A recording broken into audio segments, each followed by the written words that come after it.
Anlattık onunla da xərəyin. Mesela bir video obzor et verəmiz. Altın Eşik kanalına abunəçiləri, assalamu aleykum. Yaxşımısınızlar? Yine bugün Xuda xalasa Yusuf Bayanmı xala birisini xanadanını anlattırmız. Yusuf Bayan bizlərə zakaz verdi. Biz indi Yusuf Bayanmı kinəməkən desək, xala birisini kinəkən.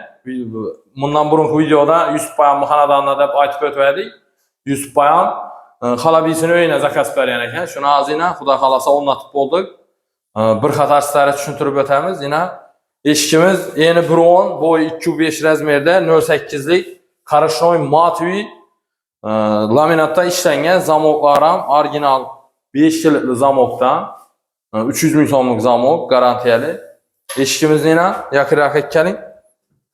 Korobkalarim 12'ye verib işlənən. Eşikimizin üzü kalınlığı 5,5 santı. Ortadan kurup verdik. Ortadan kuruladı dedi. Yine arka tarafına ötüp görüşseniz mümkün. Arkasına hem gösterip verin. Penalığa vurup.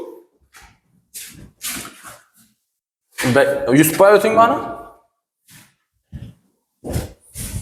Yine. Eşkimiz yine. Arka fondan gösterişi. Bir yerine ahmet verəsində yurttaşlar, abunəçilər. Yakırak etken kameranı iş beklenen vaxtda korobkası üzünün svetinden çıkadı. Uğullarım yıkıladı. Bax verib işlənədi yine. Kraskeler vurup. İşkılıb su pu desem hiç etmiyor Yusuf Bey. Benim ala şu yuvub sıyırıb işe təvərəsində Xuda xalasa. Zamoklarım yine orijinal zamok. Köyünüzü anladı mı? Öğlümü anladım. Ben bu ustalar bilen 3 yıldan beri işleşemeyen. İşini hala gelimden keyin hala benimkine zakaz kıldım. Beni ekkelip kurdular.